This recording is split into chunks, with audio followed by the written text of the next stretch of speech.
안녕하세요. 김석영. 김운성입니다. 반갑습니다. 보시는 작품은 저희가 대학 때 만든 작품입니다. 저희는 대학 때부터 같은 과 동기였고, 그리고 그때부터 같이 여러 가지 일들을 해왔습니다. 그리고 같이 지금까지 살고 있고요.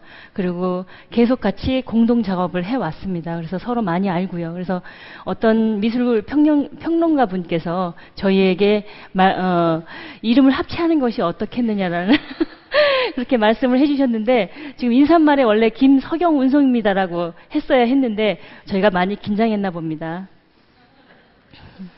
많은 사람들이 우리 공동작업을 하는데 좀 궁금해합니다. 대학 다닐 때부터 공동작업을 많이 하다 보니 그냥 자연스럽게 공동작업을 하게 되었습니다. 초기에는 각자의 그 주장이 좀 세가지고 이런 기싸움 비슷하게 이렇게 하기도 했는데, 미술이 이제 시각적 그 요소이기 때문에 두 사람에 대한 이 차이를 이렇게 싹 잘 보여지게 됩니다. 이렇게 서로 작업을 하게 되면, 그러면 이제 누가 어떤 것을 잘하게 되고 누가 어떤 것에 대해서는 좀 다른 형식으로 하는구나, 이런 게 돼가지고 너무 간단하게 이제 차이가 납니다. 그래서 소녀상 작업에서는 김석영 작가의 좀 집중도, 그리고 이제 세밀한 이제 여성적 감수성, 이런 게 더 많이 필요해가지고 제가 조수가 됐습니다. 예. 조수가 뭔지 아세요? 흙을 날라주고, 물을 날라주고, 석고를 떠주고, 폴리를 캐스팅해주고, 뭐 이런 험한 일을 많이 합니다. 무겁고 험한 일. 그게 바로 조수고요. 저는 시킵니다.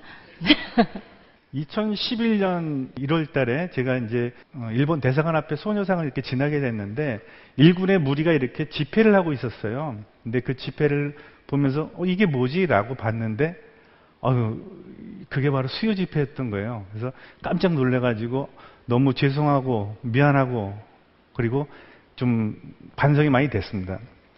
그래서 이걸 보면서 이게 아직 안 끝났구나, 뭐 그런 생각을 좀 많이 했어요. 그리고 내가 왜 함께 하지 못했지? 왜 이렇게 무심했지? 이런 생각을 좀 갖게 됐습니다. 1991년도 김학손 할머님의 증언으로 인해 가지고 가해자가 있었고 피해자가 드러났기 때문에 이 문제는 좀 해결이 될 줄 알았어요. 근데 아직까지 이제 해결이 안 되고, 그래서 너무 이제 죄송하고 미안해가지고 제가 한국정신대문제대책협의회를 찾아가서 이 미안함을 좀 덜고 싶었어요. 그래서 저한테 무슨 미안함을 덜 수 있는 일을 좀 달라라고 했더니 2011년도 12월 14일 날 천차 수요 집회가 되는 해에 정대협에서는 작은 비석을 좀 하나 세우고 싶었어요. 그래서 할머님들의 20년의 수고로움을 좀 기리기 위해서 그걸 비석을 해달라고 했는데, 비석 디자인을 좀 해달라고 그래서 너무 이제 그 정도로 미안함을 좀 덜 수 있으면은 뭐 너무 좋겠다라고 해가지고 얼른 그 디자인을 받아가지고 열심히 디자인을 하게 됐습니다. 여러 가지 디자인이 나왔는데 그런 과정에서 비석 디자인이었음에도 불구하고 일본 정부는 계속 항의성 그런 압력을 가했습니다. 그래서 저희는 예술을 하는 사람으로서 표현의 자유를 위해서 이 문제가 아주 심각하구나라는 생각을 하게 됐고, 더욱더 적극적으로 이 부분을 해결하려고 노력을 했습니다. 근데 이제 일본이 이 문제는 전쟁 범죄에 대한 문제고, 그리고 그 전쟁 범죄 국가가 전쟁 피해자 국가에게 표현을 하지 말라라고 하는 부분에 대해서 도저히 참을 수가 없더라고요. 그래서 이 비석 디자인 정도 가지고는 사실은 이제 할머님들의 그 20년간의 수고로움, 이것을 표현하는데 좀 적절치 않다라고 해가지고 저희들이 다시 한번 역제안을 했습니다. 우리가 가지고 있는 전공이 조각이니까 조각적으로도 표현을 합시다. 그래서 저 일본 정부의 전쟁 범죄를 좀 꾸짖어 봅시다. 뭐 이렇게 역제안을 했습니다. 이때부터 할머님들에 대한 이제 형상이 이제 할머님들이 일본을 응징하고 꾸짖고 사과와 반성을 바라는 그런 모습들에 대한 디자인 구상이 막 쏟아져 나오기 시작했어요. 제가 이 시점에서 이 작은 소녀상을 만들어서 보여드렸습니다. 그리고 동의를 구했고, 그래서 작업에 들어갔습니다. 그리고 아까 이제 김수정 선생님 말씀을 들어보니까 정말로 성노예로 살았던 위안부 할머님들이 어떤 기분이셨을까라는 생각을 더 많이 하게 됐습니다. 오늘 이 자리에서. 그런 저희의 이제 감정이입을 통해서 이 소녀상은 만들어졌습니다. 그리고 2011년 12월 14일 소녀상은 일본 대사관 앞에 설치되었고요. 지금까지도 꿋꿋하게 국민들의 힘으로 지켜지고 있습니다. 이때부터 또 다시 이제 일본 정부의 항의가 시작됩니다. 소녀상을 치우라고. 비석에서 소녀상으로 만들게 된 원인 제공은 사실은 일본이 제공을 했거든요. 근데 또다시 이 소녀상에 대해서 치우라고 하는 부분들을 그 원인으로 인해 가지고 다시 이 소녀상은 전국으로 퍼지게 되고 미국에도 설치가 되게 되었습니다. 지금까지 저희가 제작한 소녀상은 6가지 형태가 있고요. 국내에 38곳, 그리고 해외에 4곳에 세워져 있습니다. 이 순환적 연결이 계속되어 지금 현재에도 전국에, 전 세계에 더 많은 소녀상이 세워지게 되어 있습니다. 일본 아베 정부는 평화의 소녀상이 일본 정부를 공격하는 내용이라고 선전하면서 소녀상을 공격하고 소녀상 설치를 반대를 하고 있어요. 그러나 보시는 것처럼 평화의 소녀상은 일본을 공격하거나 해치는 내용이 아닙니다. 그냥 온전히 우리의 아픈 내용을 설명하는 그런 조각상입니다. 저는 작업을 하면서 이 소녀상이 전 세계로 퍼졌으면 좋겠다라는 상상을 했습니다. 정말로 엉뚱한 상상을 했는데 일본 대사관 앞에 전 세계에 소녀상이 섰으면 좋겠다. 더 빨리 사과와 반성이 있지 않을까 그런 상상을 했습니다. 그런데 그 엉뚱한 상상은 현실이 되고 있었어요. 그러니까 일본 정부의 역사 왜곡 시도가 계속 이어지면서 소녀상은 더 많은 곳에 설치되어지고 있습니다. 이 소녀상은 처음에 할머님들을 생각하면서 그리고 옛날에 끌려갔던 소녀들을 생각하면서 그 소녀들이 꿈꿨을 그 세상을 생각하면서 꿈을 잃어버린 소녀를 표현했습니다. 그러니까 꿈을 빼앗긴 소녀겠죠. 그래서 꿈꾸던 소녀가 꿈을 빼앗기면서 겪어야 했던 여러 가지 고통이나 슬픔이나 분노나 이런 것들을 표현하고 싶었습니다. 그래서 저는 그 소녀의 꿈을 찾아주고 싶었습니다. 그래서 일본 대사관 앞에 소녀상을 안도록 하여서 그 소녀상이 소녀의 꿈을 찾는 어떤 매개체가 되길 바라는 마음을 담았습니다. 일제가 전쟁에서 그 성노예로 끌고 간 분들은 우리 나이 드신 할머님들이 아니시죠. 젊은 여성들, 미성년의 소녀들, 그렇게 그분들을 끌고 갔습니다. 그리고 그분들을 끌고 가서 성노예로 삼고 심지어 잔인하게 죽이기도 했죠. 이러한 일본 정부의 전쟁 범죄와 여성 인권 유린에 참혹한 역사적 사실을 널리 알리고자 한복 입은 어린 소녀의 모습을 형상화한 것입니다. 1945년 해방 이후 일본군 위안부로 끌려갔던 수많은 젊은 여인들과 어린 소녀들은 해방이 된 이후에도 제대로 돌아오지 못한 분들이 더 많고요. 죽임을 당하거나 버려졌거나 해서요. 그런데 간신히 이 땅에 돌아왔음에도 불구하고 가족들은 외면하고 이 땅에 이 나라는 그 소녀들을 외면하고 더욱더 큰 고통에 빠져들게 했습니다. 아까 그러니까 아까 딴 분이 말씀드린 가정폭력에도 많은 피해를 입으셨고 그분들의 삶이 순탄치 않았어요. 그래서 그런 삶 또한 이 소녀상에 담고 싶었습니다. 그리고 저희가 소녀상에 또 담고 싶었던 내용은 할머님들의 20년의 수요 집회 그리고 할머님들이 20년의 수요 집회를 이끄셨는데 그러한 내용 또한 담고 싶었습니다. 할머님들은 처음에는 본인들이 아파서 본인들이 이렇게 아파요라고 말씀을 하시기 시작했습니다. 그런데 그러한 할머님들은 지금 평화운동가 인권운동가가 되어 계십니다. 또 여성운동가 이런 식으로 할머님들은 강인한 의지로 지금까지 그 자리에 계시는 것이고 그런 의지 또한 그 소녀상에 저희는 담고 싶었습니다. 이러한 생각을 하면서 한 점 한 점 흙을 붙여갔습니다. 지금까지 작가로서 이렇게 아파하면서 작업을 한 적은 없습니다.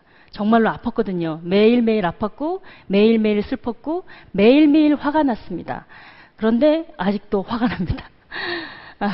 전쟁 속에서 여성이 겪어야 했던 고통은 남성들이 알기 힘들다고 저는 생각했습니다. 그래서 소녀상을 만들면서 남편이 조각가임에도 불구하고 조금 당신이 만지는 게 좀 불편해 라고 말을 하게 됐고, 그래서 전적으로 주도를 하게 되었습니다.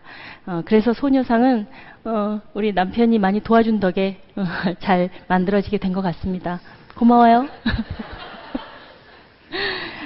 그래서 그 소녀상을 다 마치고 나서 정말로 이 아팠던 마음들이 제 스스로 치유가 되는 것 같았습니다. 그러니까 미술이라는 것은 좀 본인들이 스스로 치유하는 능력이 좀 있거든요. 그래서 스스로 좀 치유가 되면서 안정을 찾기 시작을 했습니다.